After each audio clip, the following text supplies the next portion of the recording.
Hello and welcome everyone. Well, it's 2025 and we had a fantastic 2024. We actually hit our subscriber goal of 20,000 people on New Year's Eve. So thank you very much everyone who did subscribe. And also a huge special thank you to all my financial supporters on Patreon and YouTube. You members really do help Sue and I create and produce the highest quality meteorite education that we can possibly do. What you're about to watch is Sue's really first edited video. She created this by herself, both to take a little bit of load off of my shoulders, and she really wanted to share with you a recap of my recent trip to Tucson for 16 days during the Rock, Gem, Mineral, and Meteorite show. I hope you'll let her know in the comments if you enjoy it. This year I didn't host the Meteorite Mansion, and that did free me up for a little bit of extra activities like filming interviews with about 10 people. Well, I call them interviews, but they're more like conversations. Now, these are many of the cool people that I surround myself with in the meteorite community, and these conversations will be edited and added extra media to, so they're going to be high production videos when we're done, and throughout the year they're going to be released on Patreon and YouTube.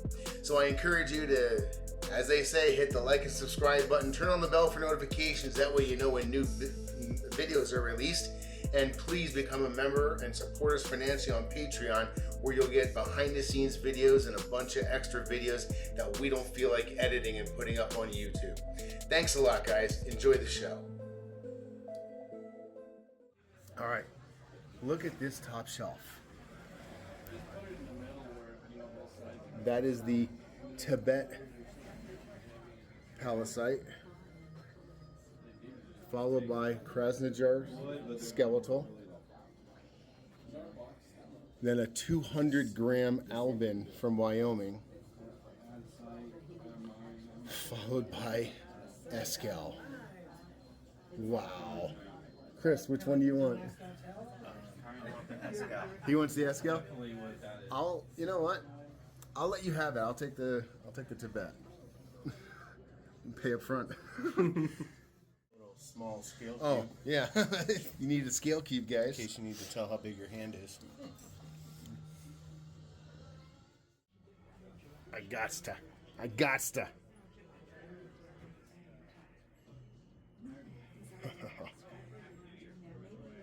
That's a very satisfying feeling. I'll let you wipe my fingerprints off when I'm done filming, sorry. Yeah, that is a very satisfying feeling. Where's the sunlight? There we go. Look at that.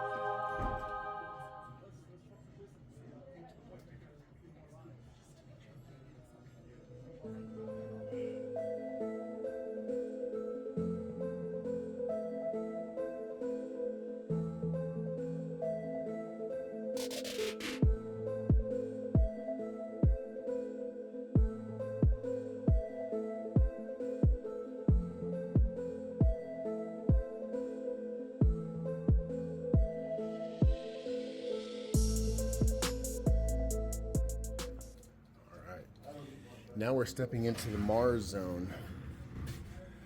I love being able to open up the cabinets wherever I want.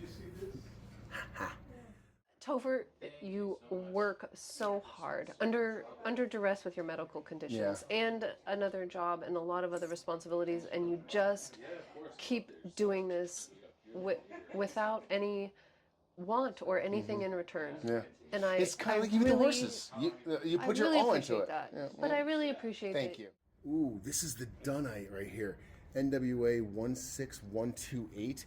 What's super interesting about this is the impactor on it is a palladitic impactor. See that metal? This is a beautiful example. Not all of the slices, in fact, most of the slices don't have that in it. That is spectacular. We still talk. He comes and stays at my ranch, or I miss him a ton. But he should have moved on some. He's. I'm not going to say how old. He's 29. Plus 50. I didn't say that. Have you never seen Fusion Crest like this before? Look at the fusion crust. Hello, Elizabeth. Good to have you. I have a donut gift for you. Thank you.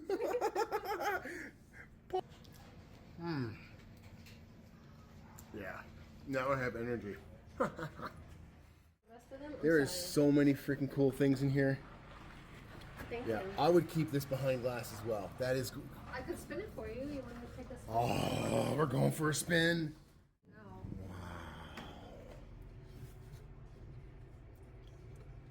My word. Look at the pattern. Gosh. Look at that. That whole pocket of olivine in there surrounded by all this metal. 25 pounds. Of ammo, Yeah. Indiana. Witness. I guess it's AMO. I'm sorry. Ammo? AMO. Wow. I cannot explain to you how impressive this matrix is, this brecciated matrix. You literally have different, there's at least 4 different types that I see in here. The light gray, the dark gray, the lighter gray, and then the black. You also have white over here. We have a full, probably this is the impact side on the ground. We probably, this is the most Gosh, look at beautiful, those. I know, dark ass fusion crust. And again, just realize that it doesn't penetrate the rock. It's literally 1/2 of a millimeter, if that, on a super fresh fall. So this has not been worn away or hurt at all. This is exactly how it fell from the heavens. What a phenomenal way of saying that. And then on this side too, this is like secondary crust. So what this tells us is, see, this is a lot darker, more matte fusion crust here and here. And on this edge right here, we can see that there's no fusion crust and then what we call secondary fusion crust. It's not as thick, not as dense, not 100% matte covering everything because it didn't have time. This exploded and fell off almost at the end of incandescent flight. Had enough time to put a secondary patch of fusion crust on this exposed edge, but these were probably all exposed as well at that same time.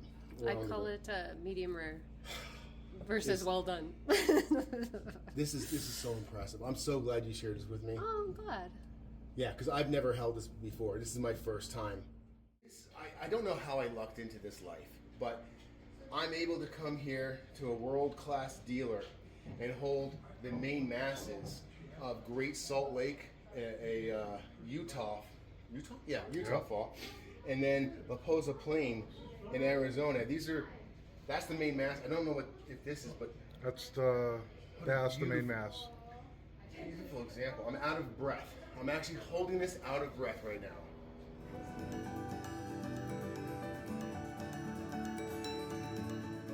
From the Outerspacer Meteorite Media Lounge, Studio 4 Vesta.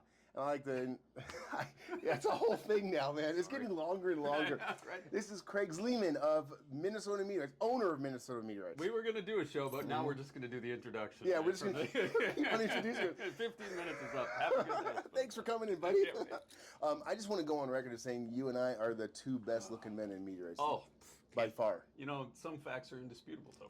Awesome. Thank you. Thanks for coming, guys. No. Yeah, amazing. I like Imilac's like $60 a gram. yeah, Calcite. It's yes, beautiful. and I bought this when it was like So it's peaking 100 price. a gram, yeah. So I had the table kind of roped off, and it said, "Do not touch." Huge letters, big sign, can't miss it. This is a school for the blind? No. Sorry. It was something like that, blind and violent. And this table, and I hear crunch, and he goes, "Whoa, you broke it!" And I looked over, and this girl, I'm not sure if the camera's going to see this, but this is no joke. She's smiling, looking, and doing chest compressions on my Imalac. And when I said, "Get off it! Get off it!" It was reflex. You're gonna snap it more. Trying to be calm. I mean, Yeah, I don't want to yell at the kids, but I get off it. And she gets off, and it's in 3 pieces. Could you do me a favor and go Yeah. step by step for your infinity etch and let me know? Yeah. Every once I in can a pause that lifetime. if you want. Yeah. Every once in a lifetime, you find something that really changes the game, and that Yeah. has changed. You know.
Jet Moon, the man, the myth, the legend. How are you, sir? Not too bad yourself? Fantastic, dude. You don't live in Tucson, you live in Spain. I live in Spain. Yeah. And you have an accent, but it's not a Spanish accent. No. I've lived in numerous places through my life. I was born in Windsor. It's about as English as it gets. Yeah. Don't tell everyone. No. You either. No, there's some Aussie. There's some Aussie in you. There's the Wizard of Oz. There's a bit of Aussie in there. I left the UK in '91 to travel, overlanded to India soon after the war. Came down in Eastern Europe, spent a lot of time in Eastern Europe, and then went down through the northern part of the Middle East, down through Turkey, Kurdistan, Iran, popped into Syria and Iraq at the time, and then through Pakistan up into Afghanistan, down to India. For travel for yourself? It was a 2-year mission to just see some of the world and just to really get down to, discover my inner troglodyte. Which I did. Yeah. The problem is I couldn't get rid of it. Yeah, you still look like a troglodyte. Yes, exactly. Absolutely love your accent. I wish I could hire you to do voiceovers for my channel. Can you say diagonite? Diagonite. See? There we go, guys. I've got a new voice of Topherspin Meteorites. And the first time science accepted that meteorite or stones fell from heaven was with the Aerolite Yeah, in France, 1803. And the only reason why it got accepted was because the high society noticed it as well. So they said before it was like, it's a farmer. Only the peasants something. and the farmers have witnessed it. It can't be real. But because the royalty and the high society noticed the fall as well, they said, well, it must be, Those pompous assholes, yeah. Some of the shapes formed by these have been used in engineering for very interesting for aeronautical Yeah, stuff. kind of like we use the shape of an oriented meteorite for the Apollo heat shields. Well, and also dimples in a golf ball. Yeah. Dimples in a golf ball are based on the aerodynamics. I think you get from Regmaglitz. If you had a perfectly round, if you were to make a golf ball, slice off. It would go in any old direction. Anyone who want to say hi to out there? Mark Lyon. Mark Lyon. Great lad. There you have it. One person thinks so.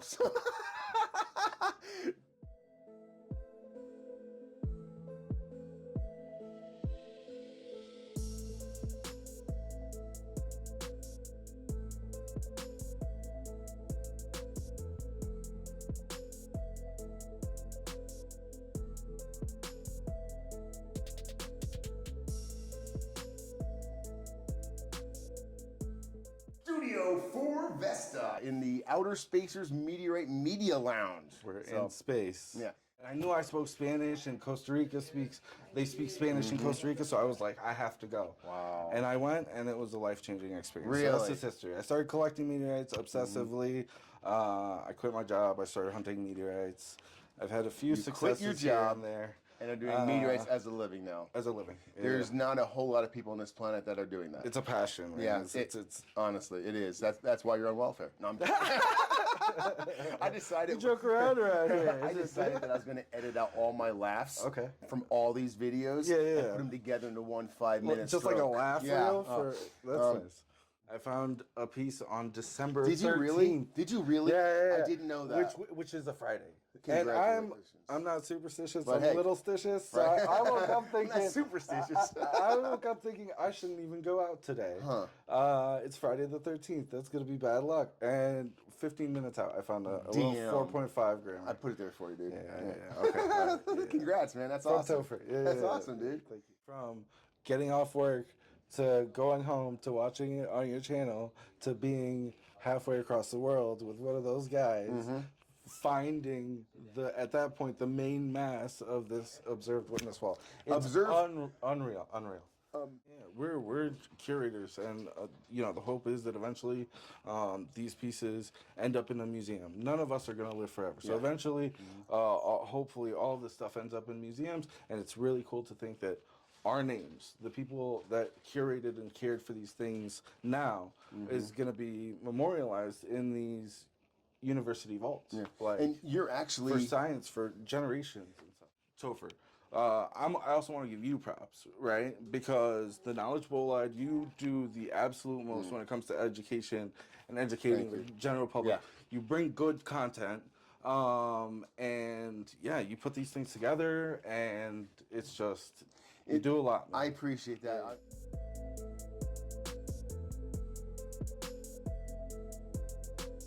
When I went to the Atacama Desert, it's a whole new level. It's a new game. Yeah. You're talking, you got to work your ass off, excuse my language, Yeah. for the meteorites. You got to be on foot. We're hitting 10, 20 miles a day. And you actually care about your meteorites. That's one thing that I take really personally. I don't just throw a rock in a box and send it off. Sue and I, we take care. Yeah. You're respectful as well. You treat the meteorites with respect, and your clients with respect as well. I appreciate that, and as they should be respected. They came from space. They're visitors from another place, and it's our job to keep them. We have keep them nice while they're here. Exactly, and yeah, it's good to keep them pristine. And Topher and I share a passion for meteorite education. Yeah. I think that links us quite a bit. Yeah. Because you're a superstar in that, thank you. field. And Thank you, man. I endeavor to be close to Oh what man, you do. I appreciate it. It's a lot of work, but it's passion. You know what I mean? Going there, that was the first time I'd been to the Atacama. And it, like Roberto said, it kind of changed my life. So Yeah. yeah. I actually found the first meteorite on that trip in the first hour at the first site on the very first day. Jeez, man. And you were like, "This is easy." This is easy. It's been uphill ever since. Yeah, I was gonna say too. There it is. So this is the most precious meteorite to me. Really? On a personal level. Okay. Because this is a part of the first meteorite I've ever found. This is part of that 2018 first hour, first day, first site meteorite. It's my first classification. We had it classified last year. And it's an internet star because this was a meteorite that was featured on Steve Arnold's TEDx talk last year. That's right. Yes, Wow. he mentioned this. So this is Caleta El Cobre 074. I want you to have a piece of that. That is super awesome, man. I love it. I really appreciate it. So when most people don't think much of meteorites, and I, grab this nice iron and say, put out your hands, hold it. What you're holding is 4.5 billion years old. Yeah. And it came from somewhere between Mars and Jupiter, just the basic stuff. And their eyes light up. And I took it out and figured out to see the moon. Okay, I've seen the moon before. However, I figured out a way to find Jupiter. And as soon as I did that, I saw the cloud bands. And immediately, I can see that with this. I mean, that's NASA pictures that I'm talking about. But I can actually see it with this. I was never normal after that.